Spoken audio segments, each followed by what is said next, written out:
Spanish ലീഗിൽ കിരീട പോരാട്ടം കനക്കുകയാണ്. അവസാന മത്സരത്തിൽ 1-നെതിരെ 4 ഗോളിന് വിയാറയലിനെ തകർത്ത് റയൽ മാഡ്രിഡ് പ്രതീക്ഷ സജീവമാക്കിയിട്ടുണ്ട്.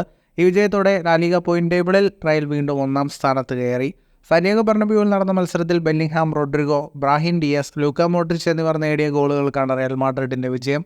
പോയിന്റ് ടേബിളിൽ ജിറോണയെ മറികടന്നാണ് റയൽ 1-ാം സ്ഥാനത്തേക്ക് തിരിച്ചെത്തിയത്. എങ്കിലും ഈ വിജയത്തിനിടയിലും റയൽ മാഡ്രിഡ് ആരാധകർക്ക് സങ്കടം നൽകുന്ന മറ്റൊരു വാർത്ത കൂടിയുണ്ട്. പ്രധാന താരങ്ങളായ എഡർ മിലിറ്റാവോ, തിബോത് കോർത്ത എന്നിവർ പരിക്കേറ്റ് ഈ സീസണിൽ നിന്ന് പുറത്തായിരുന്നു. ഇവർക്കൊപ്പം മറ്റു താരങ്ങളും പരിക്കിൻ്റെ പിടിയിലാണ്. ഇതിനിടെ റയൽ മാഡ്രിഡിൻ്റെ പ്രധാന താരമായ ഡേവിഡ് അലാബയ്ക്കും ഇപ്പോൾ പരിക്കേറ്റിരിക്കുകയാണ്.